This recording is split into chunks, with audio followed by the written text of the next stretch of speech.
Hello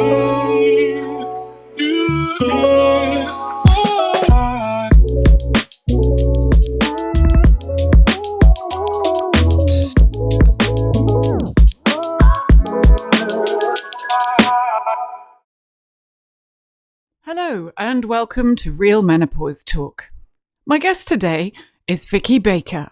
A professional gardener and mother to 2 teenagers, she shares her perspective on menopause. Vicki, hello. Lovely to meet you. Thank you very much for doing this morning. You're welcome. Happy World Menopause Day. Oh gosh, yes, it's today, isn't it? It is. It's actually today, which is very exciting, and Instagram is loaded with it, which is great. So hopefully that will expand the conversation all over the place. You said that you weren't experiencing symptoms, but that's great. Not everybody has to suffer through the menopause. So starting off, tell us a little bit about your background and where you come from, what you do, that kind of thing. Okay, I'm 55. I'm a single parent of an 18-year-old and a 15-year-old. I'm a gardener now, as of the last 5 years or so. And yeah, I do have terrible survivor's guilt about the menopause so far, because I haven't had any... I was thinking about this the other day. I thought I have had a couple of symptoms. My fingernails completely were destroyed overnight. Like, I've always had nice, strong fingernails, and suddenly I was looking at them and thinking, oh, what's the matter with that fingernail? It's gone all white and it's sort of bubbling up and flaking, and goodness me, that looks dreadful.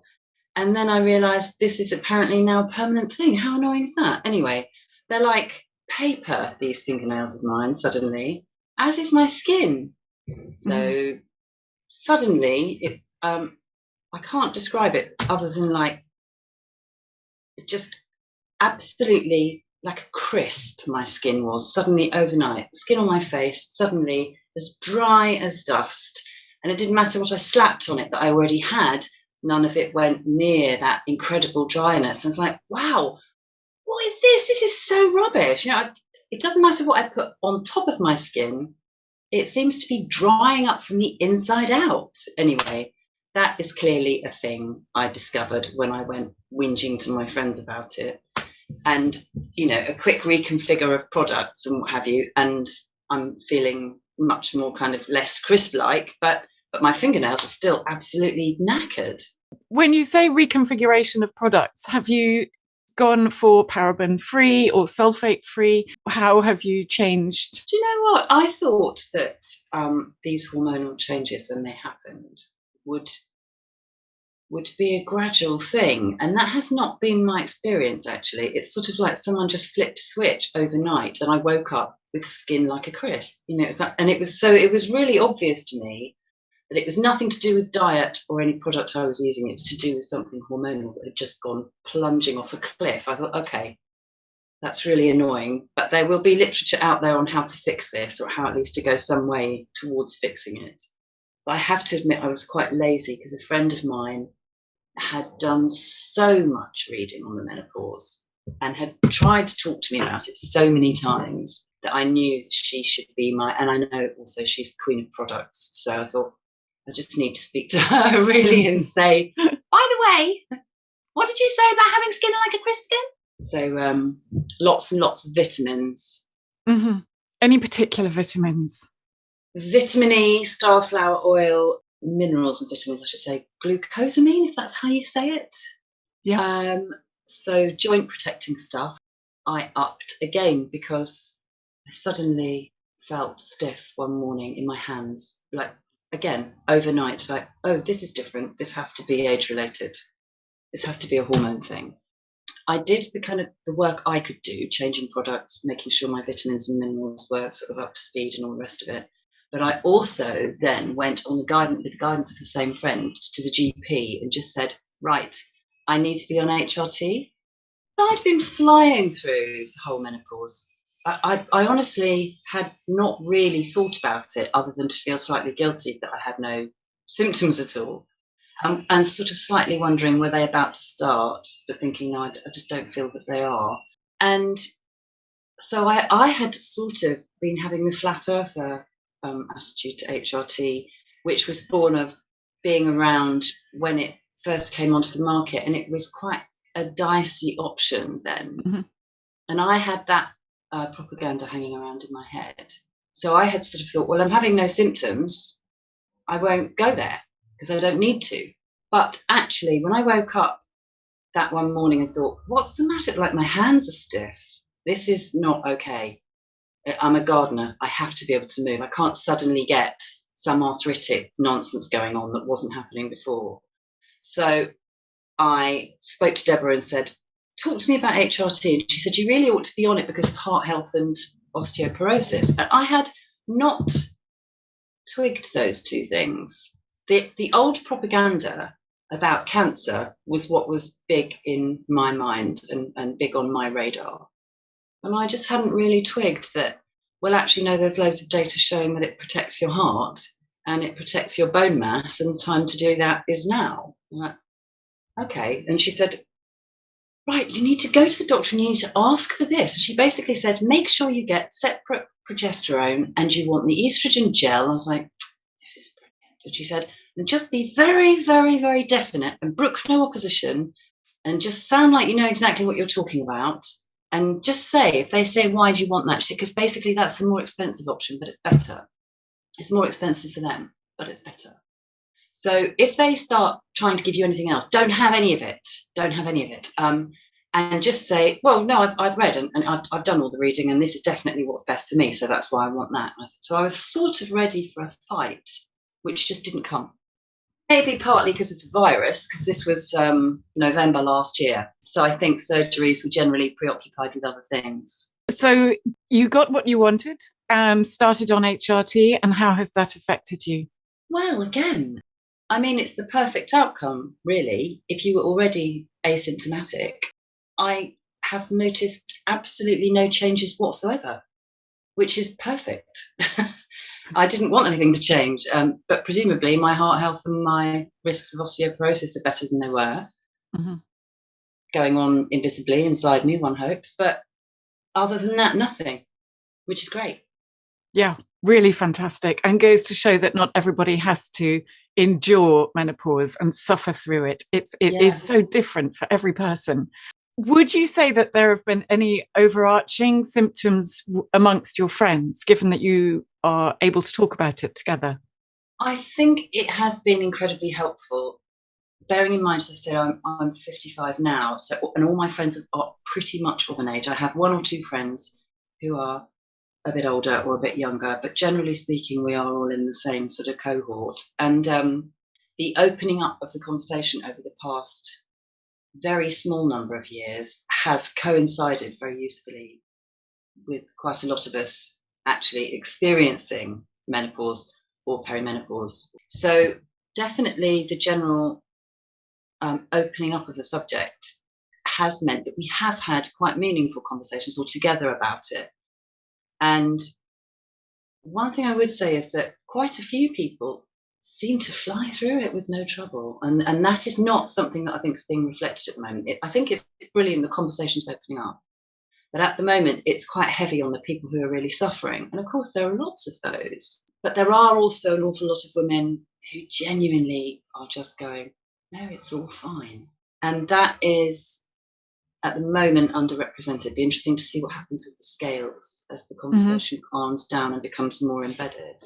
But generally speaking, people are talking about forgetfulness. There's a lot of amusement about forgetfulness.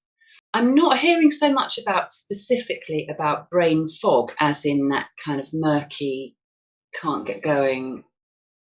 I think it's indistinguishable from the pandemic brain, where everybody was finding motivation difficult and focus difficult. That has now taken up nearly 2 years, hasn't it, of our consciousness.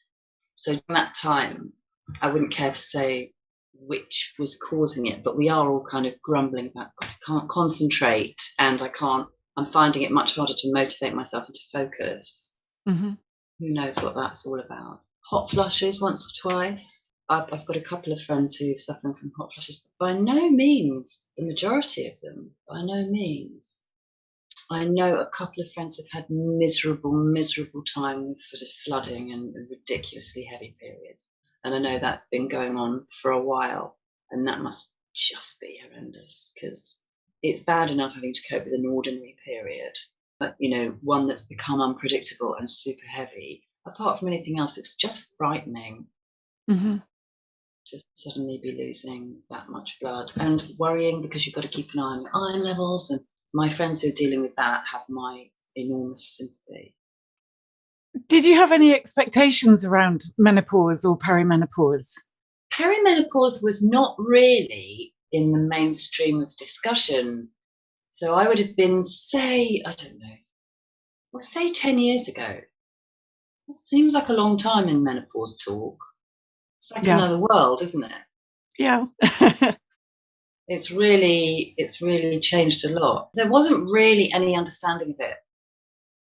It almost sort of, I think the denial outside women who were going through changes, hormone changes, the whole thing was just completely ignored. It's so convenient, so easy to ignore. If it's just happening to a small bunch of women, it's not happening. There was no information out there, really. There was no discussion about it, really. Menopause was different, but perimenopause is definitely like a relatively new concept as far as I'm aware. Like, now there's a real understanding. No, it's not just when your period stops. It's not just that. It's like there's a whole run up. It's that, like I say, that is it going to be a sudden thing or is it going to be a gradient?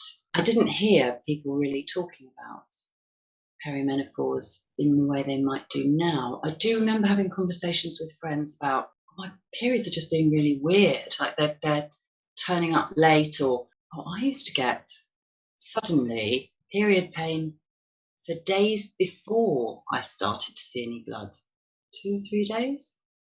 And then as soon as I started a period, the pain would pretty much stop and the period would be really short. I'm like, okay, so that's how we're doing this now, is it?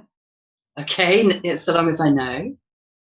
A couple of us had completely pneumatic boobs once or twice, which was brilliant. we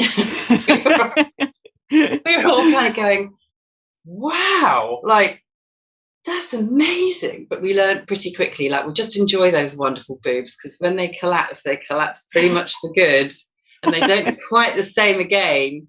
I guess that was perimenopause, but we just spoke amongst ourselves about things that we'd noticed that were different, and there was nothing enormous coming up for people at that time in those conversations. Again, that's great. And it shows that it doesn't have to be painful or something to be feared for everybody, not by any stretch. And there is also support for those who do struggle through it more. And HRT seems to be one of the resounding solutions that comes up time and time again for so many women. It might not suit everybody, but it really is a genuine solution. Are you able to talk about it with your boys, or do you feel it's relevant to talk about it with your boys? 100%. 100%. So my son is 18 and my daughter's 15. And the conversation is completely open. They both need to know. There's no difference in a way in how they need to know about this. And my son is completely accepting of a family life where he is in the minority, actually, and there will be blood. And we won't be shutting the door, maybe. So aren't you glad you don't have to deal with this, I guess, is the subtext. Really quite sort of not in an aggressive way, but like, no, listen, dude, we're just dealing with stuff. That's what's most important, is that we deal with the stuff, with this period stuff, in the way that we want to, in the way that suits us best, because this is where we live. Mm-hmm. And he just takes it completely in his stride. He seems to be completely unflappable about it. But definitely I've spoken to both of them. I've been completely frank with them both about the HRT thing and about the fingernails thing. Mm-hmm. And about the skin thing. They're aware. And then me going, necking handfuls of vitamins and saying, well, it's my joints, I've got to be. So they're very aware of the fact that me getting older has, definite physical stages and means definite physical things that I'm going to be discussing with them, Mm-hmm. or speaking about in front of them, even if they're completely ignoring me. You do a very physical job as a gardener. Has it affected you in any way in that respect? Or have you noticed that actually keeping physically active is enormously beneficial? I think there's data on it, isn't there, that the more you keep moving at this point, the easier things tend to be. And I think generally speaking, across the board, moving more is always better for anything health wise. I haven't noticed anything. I've just been very, very grateful in gardens that I don't have crazy flooding periods. And I have felt really genuinely sympathetic and often quite annoyed about how does the rest of the world think we deal with this when this happens? God knows what this has to be like, being in a garden and suddenly you're absolutely covered in blood. What would you do? You can't go into a client's loo and clean up after something like that. It's not, as we all know, not a normal cleanup. Mm-hmm. So a few times I've thought, we don't deal with this at all on women's behalf. If I were to be having trouble, this would be really screwing with my work because of the practicalities. And it has made me feel quite militant, as obviously in the same timescale, my daughter started having periods and the same thing. And all my friends' daughters have started having periods. And I started to think, it's completely unreasonable that we expect women to just deal with this stuff silently and invisibly. Like, how do you deal with torrents of blood silently and invisibly? And just sort of thinking it is miraculous to me how women keep this quiet. But there's the power of shame, I guess. And that's what we're aiming to change, that there should be Got no to shame change. around this because It it's has got simply to change. biology. It's completely outrageous. It's a horrendous piece of sexism, basically. What would be your words of advice and how would you like to change this? I am really happy, as I say, about the conversation becoming really public, the conversation becoming much broader and more inclusive. That's got to keep going. It would be lovely to hear more from people who aren't having a hard time, partly because after years of the sisterhood, I am concerned about the pathologizing of women yet again on the basis of our sex. I don't want that to happen. It would be lovely to have a really open conversation and progress in terms of driving down people's secrecy and shame about it, but we need not to invalid ourselves out at the same time, which worries me. It's already too easy to us off. We're hysteric, we're premenstrual, with this, with that, with the other. I notice that quite often people are assuming that I'm menopausal, as in I'm a sufferer, and I'm not. I'm just Vicki. I'm just Vicki, always been Vicki, always will be. Don't label me. It's really annoying. So that side of it, kind of feel a bit wary about. But other than that, the more frankness, the better. I think lots of people have got a fear about it, and it would be lovely if they didn't feel like that. Well, thank you very much indeed for your time. You're welcome. Take care. You too.